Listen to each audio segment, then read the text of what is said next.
어서 오세요. 반갑습니다. 안녕하세요. 20대 중반 여자예요. 대학교는 휴학 중이고 일본에서 워킹홀리 중이었다가 요번에 전염병이 돌면서 위험할 것 같아서 올해 초에 한국으로 돌아왔어요. 일본어학과 전공 중이어서 경험도 쌓고 언어 실력도 늘리고 돈도 벌어서 학비에 보태려고 위킹홀리를 일본으로 갔어요. 사실 한국도 가까워서 문제 생기면 언제든지 집으로 올 수 있다는 점도 좋았고요. 처음 계획과 달리 복학을 할까 했지만 인터넷 강의로 대체할지 말지 미정이고 계약도 미루어지고 있어서 복학은 하지 않았어요. 그래서 2주간 자가격리하면서 알바 사이트를 뒤지기 시작했어요. 특별한 상황인 만큼 사람들을 직접적으로 만나지 않으면서도 페이도 좋은 알바를 찾았어요. 몇 개의 알바 자리를 찾아놓고 자가격리 기간이 끝난 후에 어느 한 모텔에서 면접을 봤어요. 면접 때 사장님께서 여기는 일반 모텔이 아니고 온천텔이라서 술 먹고 오는 손님도 적고 불륜 커플들보다 가족 단위 온천하려 오는 손님이 많기에 깔끔하고 일하기 좋을 거라고 하셨어요. 생각을 해보니 사장님 말씀처럼 괜찮을 것 같아서 이곳에서 알바를 하게 되었어요. 저희 집에서 조금 거리가 있는 온천텔이었지만 한 번에 오는 버스가 있어서 괜찮았어요. 업무는 손님들이 나가면 청소하고 손님이 오면 결제 및 방 열쇠를 주고 전화 예약 등이었어요. 생각보다 일도 어렵지 않았고 다른 알바 대비 많은 손님을 만나지 않았고 시급도 좋았어요. 하지만 생각보다 평일 낮에는 가족 단위 손님도 있지만 불륜 커플도 많았어요. 바람난 와이프 찾으려 온 남편도 많았고 반대로 바람난 남편 찾으려 온 와이프도 많았어요. 아무리 그래도 함부로 호실이나 CCTV를 보여줄 수 없기에 몇 시간씩 주차장에서 기다리시는 분들도 많았어요. 그러던 어느 날 3층 객실을 청소하고 내려가는데 어디서 많이 본 옷을 입고 가는 여자 손님분이셨어요. 생각해보니 저희 엄마와 비슷한 옷이었어요. 저분도 참 취향이 독특하다고 생각하면서 카운터에 들어왔어요.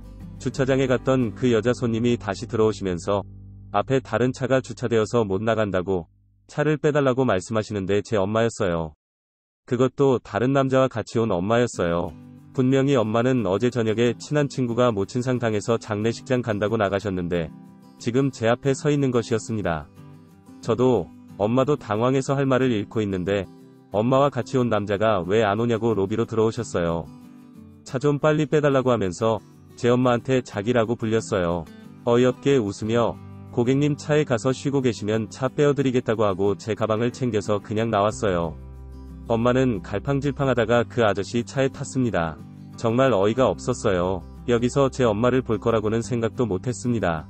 답답한 마음에 친구 자취방으로 가서 술을 마셨어요. 저녁에 들어가니 엄마는 눈도 못 마주치고 아빠는 딸 왔냐며 반갑게 인사해 주셨어요. 아무 말도 안 하고 방에 들어가자 아빠가 따라 들어오셨어요. 우리 딸 무슨 걱정이 있냐며 얘기해보라고 말씀하셨고 나한테 묻지 말고 엄마한테 물어보라고 하면서 방문을 닫았어요. 거실에서 아빠와 엄마 대화 소리가 들렸고 엄마가 많이 취해서 헛소리하는 것 같다고 몰아가셨습니다. 너무나 화가 나서 방문을 열고 나가서 엄마도 많이 취해서 다른 남자랑 모텔 가서 잠을 잤어 라고 소리를 질렀어요. 많이 취했다며 들어가라고 하시길래 아까 낮에 다른 알바에게 받는 CCTV를 보여주었습니다. 전날 밤에 들어가는 장면, 나오는 장면, 저와 만나는 장면 다 보여드렸습니다. 아빠는 아무 말 없이 조용히 방으로 들어가셨고 엄마는 같은 여자끼리 비밀 하나 못 지켜주냐고 하시더군요. 잘못했다고 용서를 구할 줄 알았는데 정반대였어요. 제가 알고 있던 엄마가 맞나 싶었습니다. 그러면서 엄마는 항상 마음이 조마조마하고 힘들었는데 오히려 잘 되었다며 그 남자한테 갈 거라며 짐을 챙겨서 나갔습니다. 아빠한테 이혼하자고 하시며 자기 잘못이 더 많은 거 알고 있으니 현찰 3천만 원 들어있는 이 통장 하나만 가지고 간다고 하였습니다. 아빠는 마음대로 하라며 나와보시지도 않으셨습니다. 한바탕 소동이 나누 아빠가 소주 한잔 하자고 부르셨습니다. 그러면서 지난 과거에 있었던 일을 말씀해 주셨습니다. 제가 아주 어렸을 때는 아빠가 트럭 운전을 하셨고 교통사고가 크게 나면서 오랫동안 병원 생활 및 재활치료를 받았다고 하셨습니다. 심하진 않았지만 하반신 마비도 왔고 재활을 통해 많이 좋아졌지만 성기능을 잃었다고 하셨습니다. 그래서 엄마가 중간중간 다른 남자를 만나는 것을 알고 있었다고 하셨습니다.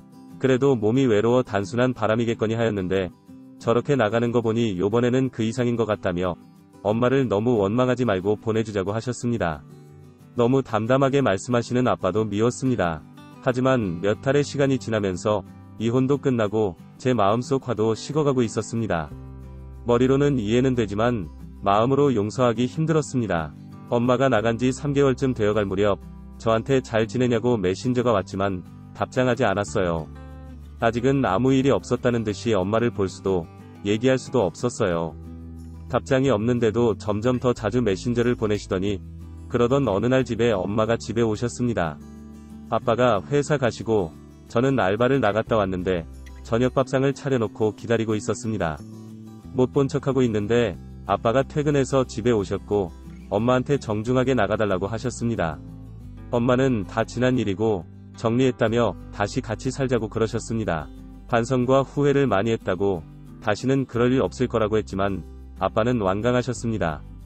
약 30분 정도 엄마는 계속 사과를 하시다가 안 될 것 같다고 생각하셨는지 멈추셨습니다. 그 후부터는 온갖 욕설과 폄하 발언, 그리고 그때 가져갔던 3천만 원은 너무 적다며 돈을 더 내어놓으라고 하셨습니다. 카드는 왜 정지시켰냐고 따졌습니다. 알아듣게 설명하였지만 도저히 대화가 되지 않아 경찰을 불려서 엄마를 내쫓았습니다. 저한테도 매정한 년이라며 입에 담지도 못할 욕들을 하셨고요. 밥상 차리느라 들어간 반찬값이라도 내놓으라고 동네방네 소리를 질려서 5만원 드리고 보냈습니다. 아빠한테 얘기를 들어보니 한 달 전쯤 엄마가 돈이 다 떨어졌다며 연락이 와서 마지막으로 주는 거라며 1,000만원을 주셨다고 합니다.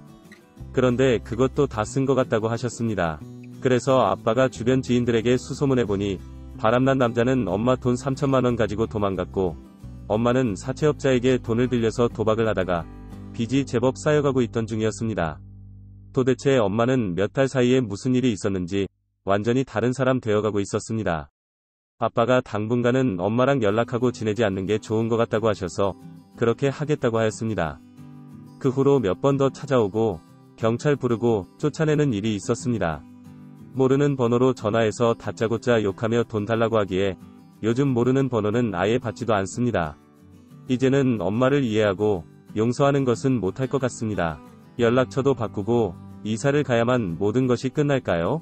답답한 마음에 글을 남겨봅니다. 오늘의 사연은 여기까지입니다. 구독과 좋아요, 알림 설정 부탁드립니다.